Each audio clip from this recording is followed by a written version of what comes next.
lagi janjian sama Habib nih, udah lama nggak ketemuan, diskusi silaturahmi. Assalamualaikum. Waalaikumsalam Habib. Mana, apa kabar? Alhamdulillah baik, sehat. Udah lama kita nggak silaturahmi ya. Iya, makanya. Silakan duduk, Bib. Iya.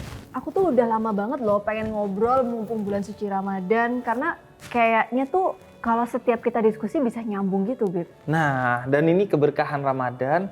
Jadi kita bisa jumpa karena Iya, Ramadan. semoga kita diskusi terus, silaturahmi tanpa batas sampai nanti ya, Bib ya. Amin. Dan bisa kasih manfaat juga buat teman-teman netizen. Benar. Dan kalau gitu. bisa silaturahminya tidak hanya di dunia tapi di akhirat. Amin, kelak. Bib. Alhamdulillah. Satu di surga juga. Amin, Masya Allah. Ini aku tuh kayak lagi ngerasa takut nih, Bib. Karena bulan suci Ramadan ini kan kayak banyak sekali hal-hal yang membuat kita tuh berubah ya. Kadang kita juga ada takut, ini makin dewasa tuh makin banyak yang dipertanggungjawabkan kan. Benar. Jadi ingat waktu dulu zaman kecil puasa tuh kita nggak puasa. Kayak aku ingat anakku gitu ya, jam 6 sahur. Terus nanti jam 12 dia buka gitu. Tapi kalau semakin dewasa kan kita makin banyak yang harus kita pertanggungjawabkan, Bib. Bener. Kadang kita kalau ngelihat anak kecil gitu, kayak kita pengen kembali ke masa itu ya. Iya. Dimana di sana kita kayak gak punya plan, gak punya pikiran, Nggak punya rasa takut, nggak punya rasa takut, khawatir, semua kayak dijalani secara enjoy. Iya, iya. Nah, kalau aku sih dari sana akhirnya berpikir bahwa suatu hari kita itu akan rindu masa kita saat ini loh. Kayak kemarin aja kita, pengen nih ketemu Mbak Ana, ngobrol-ngobrol lagi, dan akhirnya kita janjian ketemu. Nah, ini kan sesuatu yang sebenarnya suatu hari nanti akan kita rindukan lagi ketika Betul. kita pengen ketemu lagi kan. Iya, iya. Nah, menurut aku, maka setiap yang kita jalani itu harus dijalani dengan totalitas dan penuh syukur. Agar kemudian setiap yang kita tinggalkan itu punya legacy gitu. Nggak kosong gitu. Alhamdulillah ketika aku umur sekian, aku punya legacy, yaitu aku misalnya menyelesaikan S1 dan S2 aku, atau menyelesaikan buku aku, dan lain sebagainya. Dan itu yang membuat kita merasa menjadi manusia dewasa ya, Bib ya.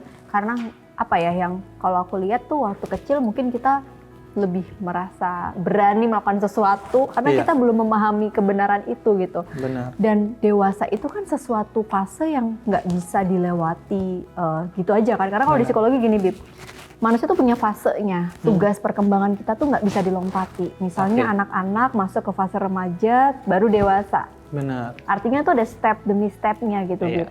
Nah, kalau dalam agama nih, aku jadi penasaran, menurut Habib sendiri, menjadi dewasa itu apakah proses yang harus kita lalui sebagai umat muslim? Ada ketentuannya nggak sih, Bib, dalam agama Islam? Kalau dalam agama Islam itu bahkan jauh lebih luas lagi, Mbak Ana. Fase manusia itu ada 5. Apa yang aja tuh, pertama adalah fase ketika kita pertama kali diciptakan oleh Allah. Jadi ketika kita berada di alam ruh. Saat itu kita berjanji kepada Allah bahwa kita akan beriman kepada Allah. Alastu bi rabbikum qalu bala sami syahidna. Jadi apakah aku Tuhanmu? Iya. Makanya nih, sebenarnya gak ada orang yang ateis. Semua orang itu bertuhan. Karena Tuhan sudah memasukkan di dalam batin kita keyakinan akan Tuhan. Makanya kadang kita ketika drop tuh pasti inget Tuhan akhirnya. Itu spiritual journey kita juga ya, Benar. Bib? Ketika drop. Makanya rasa lapar di bulan Ramadan itu penting karena biasanya orang inget Tuhan itu saat lapar. Kalau kenyang udah gak inget apa-apa gitu kan. Sama kayak kalau lagi gerimis kita inget mantan. Kalau jeger, ada geledek, astagfirullah, baru inget Allah gitu. Iya. Fase kedua itu adalah fase di dalam perut ibu kita. Itu juga dunia tersendiri. Dan di sini kita belajar. Kita gak kemana-mana, tapi tetap Allah kasih rezeki. Karena maha cintanya Allah kepada kita. Fase ketiga baru nih fase dunia sekarang. Fase keempat adalah fase di barzah nanti setelah kita wafat. Dan terakhir adalah fase di akhirat. Nah, bicara fase di dunia juga sebaiknya setiap detik dan setiap langkah kita itu bernilai ibadah. Karena wa ma khalaqtul jinna wal insa illa liya'budun. Kerja kita, olahraga kita, bukan hanya sholat dan puasa kita, semua harus diniatkan ibadah agar maksimal hidup kita. Jadi itu makna dewasa dalam sudut pandang Islam gitu ya, Bib ya? Iya, kalau di dalam Islam itu sebenarnya menariknya Mbak Ana ya. Ada kata usia, ada kata umur. Kalau Nah, usia itu? Kalau usia itu hitungan angka. Oke. Misalnya ya, usia aku sekarang Bertambah, 33 ya. tahun. Nah, Kita seumuran ya, Bib ya? seumuran ya. Nah, itu usia. Ya. Tapi umur aku belum tentu 33, Bang. Karena Karena itu umur itu tergantung apa kedewasaan. yang kita lakukan dan kedewasaan. Oke, dan Jadi itu ketika kita dipertanggungjawabkan. melakukan 33 tahun ini hal-hal yang kekanak-kanakan, berarti umur kita masih 17 tahun mungkin. Iya, aku pernah sebut juga tuh, tua itu pasti gitu, dewasa tuh pilihan. Nah, dewasa itu pilihan, benar. Artinya gini nih, Bib, kalau kita bicara dari sudut pandang psikologi ya, Bib ya, aku menganalogikannya, misalnya kalau anak-anak nih, aku membayangkan anakku nih, kalau dia jatuh, dia akan menyalahkan meja. Kemudian dia akan bilang, ini mejanya yang salah, aku nggak mau lewat situ lagi. Oke. Kalau orang dewasa, nggak mungkin kan kita nyalahin meja. Benar. Pasti kita akan belajar kenapa kita bisa jatuh dan besok kita nggak mau jatuh lagi. Misalnya kita lagi sebel sama orang nih, punya bos galak. Terus kalau kita nyalain bos kita, jatuhnya kita jadi ngerasa tadi kekanak-kanakan tadi. Tapi kalau dewasa kita bisa melihat angle yang lebih luas gitu. Benar. Nah, kalau dalam sudut agama nih, Bib, itu sebenarnya ada nggak sih ajaran untuk kita bisa mengambil sisi hikmah atau positifnya dari proses pendewasaan kita sebagai muslim? Nah, kata kuncinya persis seperti yang tadi sempat disebut oleh Mbak Ana tentang hikmah. Jadi dalam Islam itu tidak ada sesuatu yang sia-sia. Semuanya pasti ada hikmahnya. Manis hikmahnya adalah bagaimana kita menyadarinya dan mensyukurinya. Pahit bagaimana kita menyadarinya dan menyabarinya. Jadi segala sesuatu itu pasti ada hikmah yang tersimpan. Bahkan kata Nabi, hikmah itu adalah harta karunia orang mukmin. Hudil hikmah walau min duburi kalbi. Ambillah hikmah walau dari maaf pantatnya anjing sekalipun ada hikmah. Nah, yang paling beruntung adalah orang yang tidak melewati hari ini kecuali dia sudah mendapatkan pelajaran. Kayak sekarang nih Pak Ana ya. 2 tahun yang lalu teman-teman saya bilang, wah gimana nih gak bisa sholat jamaah di masjid, gak bisa tarawih. Karena pandemi ya, Bib? Iya, karena pandemi. Sekarang pas udah bisa sholat tarawih di masjid, dia malah di mall. Artinya kan dia gak bisa ngambil hikmah dari pandemi itu. Nah, tapi yang menjadi pertanyaan aku, Mbak Ana ya, secara psikologis mungkin gak sih kita itu takut dewasa karena trauma? Banget, Bib. Karena kalau menurut Bapak psikologi yang menemukan teori perkembangan sosial dan emosi namanya Erikson. Aku rasa ini mungkin dari sudut agama juga ada pembahasannya ya, bahwa step atau milestone kita bertumbuh secara emosi dan sosial itu tahapan yang nggak bisa kita katrol. Lompatin gitu. Jadi dari kita bayi, kita tuh lagi belajar tentang rasa percaya terhadap figur-figur yang ada di dalam hidup kita. Kalau misalnya di bayi itu kita nangis, kita digendong, dipeluk. Tapi kalau pada saat itu kekurangan bonding orang figur yang trusted gitu yang bisa kita percaya, kita akan tumbuh menjadi pribadi yang tidak percaya pada usia selanjutnya. Nah, bisa jadi pada saat tahapan perkembangan yang berikutnya, fase anak-anak, nanti ada fase remaja mencari identitas gitu kan. Nanti fase dewasa. Nah ini dewasa tuh 21 tahun nih kalau Bapak Erikson bilang. Itu adalah proses di mana kita punya kelekatan terhadap sesuatu. Nah kalau Erikson ini menyampaikan dia itu manusia itu nggak bisa ngelompatin dan trauma itu bisa terjadi pada saat misalnya anak-anak dia ternyata nggak dapat proses di mana dia belajar percaya atau dia merasa insecure di usia tersebut gitu. Nah ini membuat akhirnya dia kesulitan pada tahap berikutnya. Nah makanya orang bilang, aduh kayaknya aku trauma deh. Jadi kayaknya aku takut ngadepin masalah itu. Padahal dihindarin kayak apapun masalahnya tuh ketemu lagi loh dengan bentuk yang berbeda. Sering gak sih Bib kayak gitu? Iya, aku sering bilangnya gini, healing yang paling utama itu bukan keluar kota atau keluar negeri, tapi ke dalam diri kamu sendiri. Betul, kita pernah bahas juga ya waktu itu ya. Iya, jadi kalau kemana aja mau ngilangin masalah, tapi kalau masalah di dalam dirinya nggak diselesain ya nggak akan pernah hilang. Nggak menyadari traumanya itu apa sih sebenarnya. Benar, jadi healing itu ya menghilangkan masalah itu dengan cara-cara yang benar. Katakanlah ada orang yang healingnya mabok-mabokan, nggak menyelesaikan masalah, hanya menunda masalah dan akhirnya lebih besar karena ada masalah itu dibengkalaikan kan namanya. Dan setuju banget tuh soal umur. Kalau para ulama itu membahas tentang risalah umur. Jadi risalah umur. Setiap orang itu punya zamannya dan setiap zaman itu punya orangnya. Karena itu kata Sina Ali, didiklah setiap orang itu sesuai zamannya dia. Sesuai Bukan generasinya sesuai ya. zaman kita, kayak Iya, anak iya, kita iya. gitu. Dan ajari mereka untuk berdamai, mengerti dan berdamai dengan keadaan dia. Jadi mengerti nih fase ini dia harus ngapain dan berdamai dengan semua capaian yang dia dapatkan. Karena Allah aja memaafkan kamu dengan segala kekurangannya di zaman itu, di masa itu, kenapa kamu nggak memaafkan dirimu sendiri? Jadi akhirnya kan masalah. Misalnya ya, umur 7 tahun itu, fasenya mulai diajari sholat. Oke. 10 tahun itu harus tegas kita mendidik anak kita untuk sholat. Sekaligus sudah mulai fase diajari puasa. Karena masuk di atas 10 tahun, itu sudah harus mulai berpuasa. Karena mungkin dia akan balik dan lain sebagainya itu ya, Bib ya. Benar. Dan bahkan kata Habib Abdullah bin Alwi Al-Haddad, kalau umur 40 orang itu belum start serius dalam beragama, maka bisa jadi dia akan terlambat. Itu Jadi 40 tuh harus start. iya. Kalau di teori psikologi 40 tuh start mengalami stagnation atau dia akan mengalami generativity. Jadi kayak apa ya? Bisa jadi dia balik ke kayak umur belasan tahun Nah, gitu. itu Bib.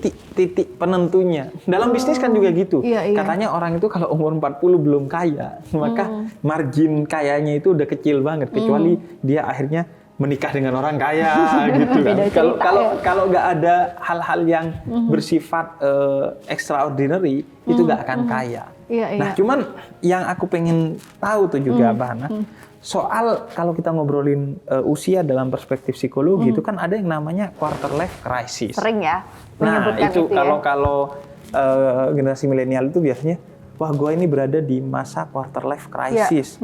Itu sebenarnya gimana sih kalau secara psikologi? Jadi ada penemuan tentang quarter life crisis tuh, Bib. Sebenarnya kalau kita lihat quarter life itu tuh nggak berarti umurnya 25 aja, tapi sebenarnya 18 sampai 30. 18 sampai 30. Yes, itu transisi. Jadi krisis itu akan selalu ada dalam setiap fase perkembangan hidup kita. Nggak hanya di masa 18 Nggak sampai hanya 30 ya? itu pas aja seperempat hidup kita kan kurang lebih tuh manusia katakanlah 70-80 ya batas usia kita. Jadi 18-30 ini adalah seperempat hidup kita kurang lebihnya.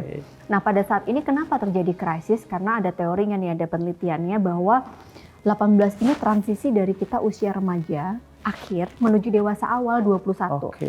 Setiap transisi usia itu akan ada tugas perkembangan. Biasanya disitulah terjadi krisis. Kita mempertanyakan, misalnya kalau remaja itu kan kita biasanya akan kelihatan keren kalau kita eksis gitu ya. Terkenal, terus yang dicari sesuatu yang diterima oleh peer-nya, teman sebaya. Circle-nya. Nanti di usia 21 tuh kita udah nggak butuh itu. Ternyata dewasa awal itu adalah tadi. Pendewasaan itu adalah pada saat kita bisa menguasai diri kita. Self-mastery. Apa sih itu? Misalnya, kalau anakku lagi sakit, dia jatuh, dia akan nangis. Dia bisa aja minta nggak mau sekolah. Tapi kalau manusia dewasa, kita lagi sakit ya, sakit hati gitu ya. Kalau sakit fisik mungkin emang harus istirahat. Tapi ada loh yang sakit hati, terus dia menghindari stimulus itu, dia memilih untuk flight. Kabur aja, aku nggak mau kerja. Nah itu berarti belum dewasa. Masih kekanak-kanakan. Kita nggak suka sama orang gitu. Terus kita menghindari orang itu. Berarti kita belum bisa mengolah perasaan kita. Sebenarnya kalau dipikir-pikir ya, kita tuh ngeliat medsos sekarang, perasaan iri itu pasti selalu ada, Bib. Bedanya kita bisa menguasai perasaan iri itu atau enggak. Kalau enggak, yang jatuhnya apa? Kita nyinyir. Benar.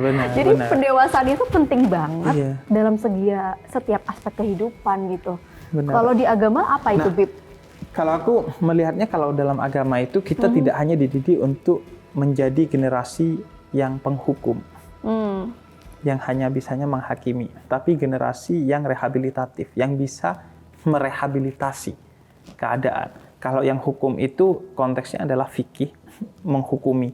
Oh kamu salah, oh kamu benar. Judgment oh ini halal, gitu ya. oh ini haram. Iya. Tapi lebih dari itu, ketika kamu dewasa dalam beragama, kamu udah gak lagi hanya menyalahkan dan membenarkan, tapi menjadi generasi solutif, mencari solusi. Nah ini mengingatkan aku ke cerita Nabi Muhammad. Ada seorang suami istri yang tidur bersama di siang hari bulan Ramadan. Kan nggak boleh membatalkan puasa dan berdosa juga. Datang ke Nabi, gimana nih hukumannya Nabi? Terus kata Nabi, kamu berarti harus berpuasa selama 2 bulan berturut-turut. Ya, gimana 2 bulan berturut-turut, 1 bulan aja jebol. Ya udah, kata Nabi, hukuman lainnya adalah ngasih makan orang miskin. Gimana ngasih makan orang miskin? Saya ini miskin Nabi. Terus? Ya udah, kalau gitu ini gandum kamu kasih ke orang miskin. Dari Nabi nih gandumnya. Kata dia, Nabi, ngapain saya nyari orang miskin? Kan saya miskin, tinggal bercermin doang saya. Akhirnya kata Nabi sambil Nabi tersenyum, ya udah makan, dan itu sebagai ganti puasamu, sebagai kafarah. Kafarah puasa itu artinya fidyah, ngasih makan orang miskin. Kita lihat, Nabi itu bukan hanya menghukumi. Hukum tetap ditegakkan oleh Nabi, tapi Nabi mencarikan solusi. Nah, seorang yang dewasa ditandai oleh pola pikir yang solutif. Tidak lagi judge. Nggak lagi, wah itu salah, gua nggak mau dah sama dia lagi. Nggak, ketika ngelihat orang salah, dia berpikir bahwa saya tidak terima pada kesalahannya, tapi saya mencintai orangnya.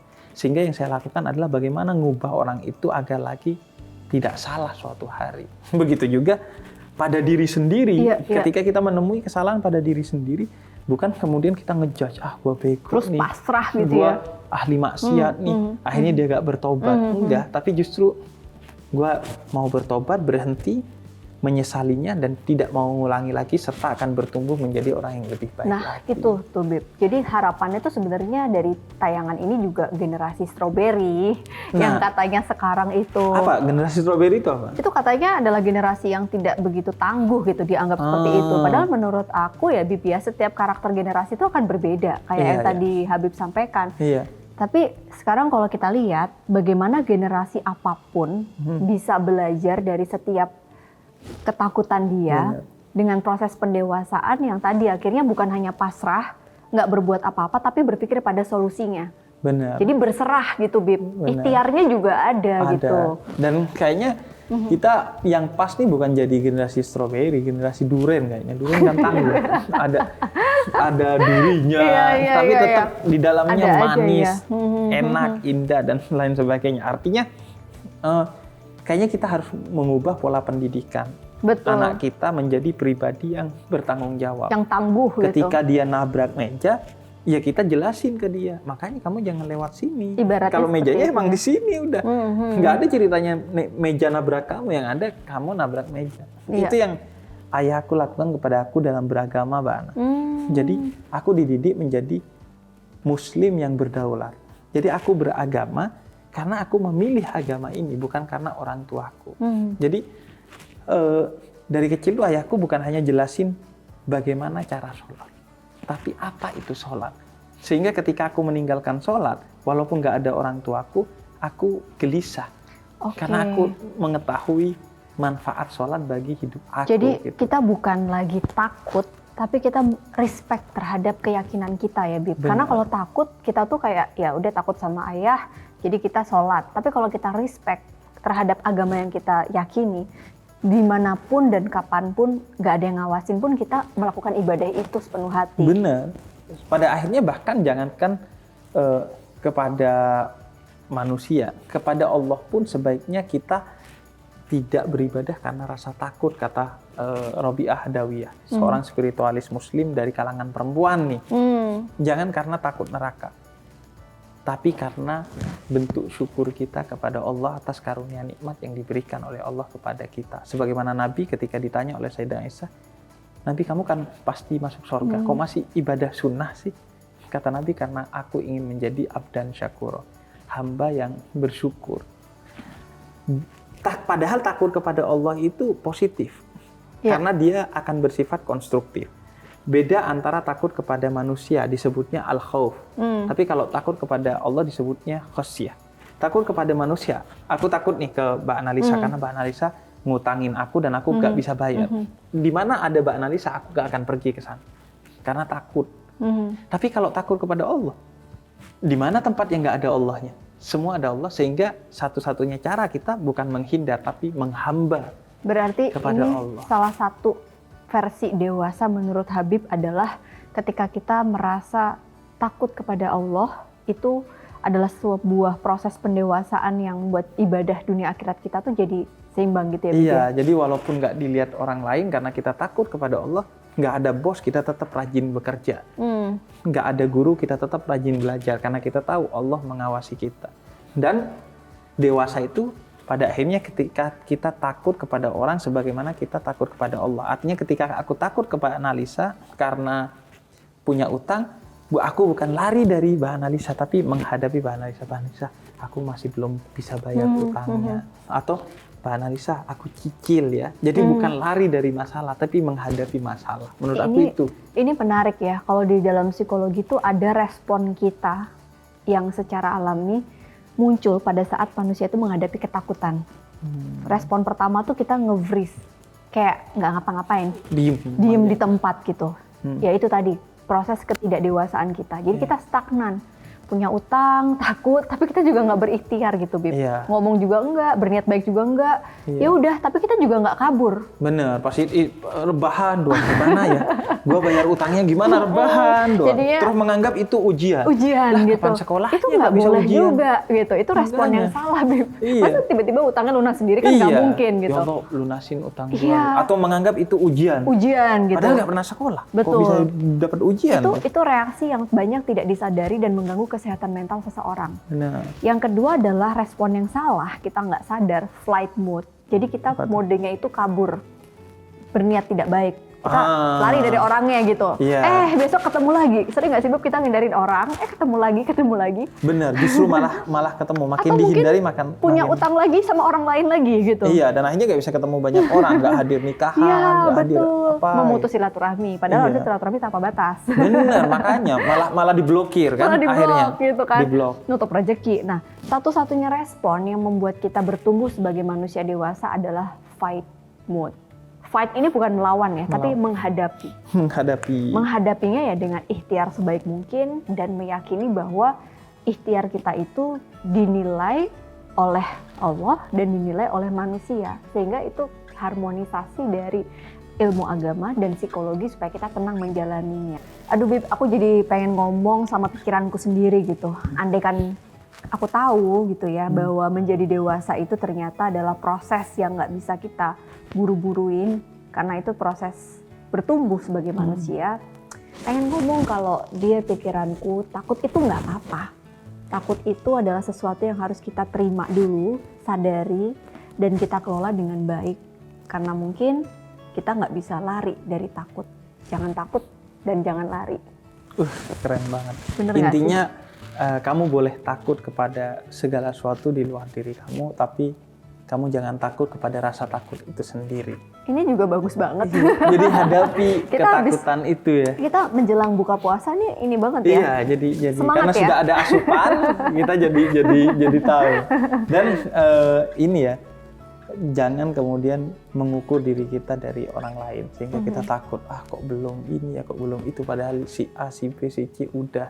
Betul. Kayaknya itu yang penting bagi kita ya. Iya, makasih banget ya, Bib ya, obrolan Sama-sama, ini. Dan diskusi ini harus berlanjut juga nih, karena silaturahmi tanpa batas itu ngebikin ilmu kita juga terus berkembang dan bermanfaat juga pastinya buat Sobat IndiHome di rumah. Benar, dan bikin panjang umur. Yes, rezeki juga kalau gitu. Juga. Makasih ya, Bib ya. Assalamualaikum warahmatullahi wabarakatuh. Sehat selalu. Waalaikumsalam warahmatullahi wabarakatuh.